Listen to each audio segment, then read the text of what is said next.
Kanalimiz a'zolari YouTube tomoshabinlar, barcha ijtimoiy tarmoq kuzatuv boruvchilarimiz navbatdagi darvozamizni o'zimizga olib kelib o'rnatdik.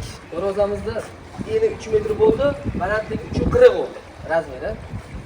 Bunga ketgan materiallarimiz kurgovoy shivellar. Honda ayni atrof kurgovoy shivellar. 10/5 o'sha bezuloq murojaatda bir uloqi yo'q boshqa yangi shivellardan foydalanilgan.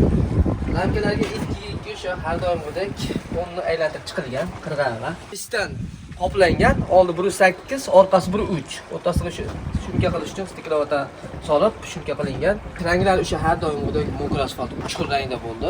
Laki matviy lak bo'ldi. Darvoza 2 ga 3 profilda pesh burunga foydalanilgan. O'ziga yarashgan mana ruchkalari bor. 4 tadan 8 ta o'zi har doim darvozada bor bu qanotlarda. Tepa tomoniga tahiyaga bu do'ppidan 3 ta qo'yib berdik. O'ziga yarashgan o'sha zakaz qilishdi uni ham. Xudo xolasa darvozamiz 1.8 qalinlik, o'ta zo'r, baquvvat, chiroyli chiqdi. Zamonlari o'sha zubur zamon, hammaga qo'yib kelayotgan zubur zamon.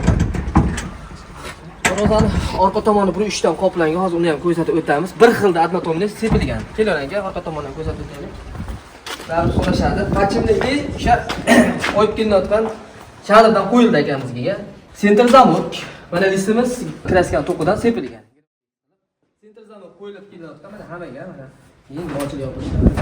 Yaxshi.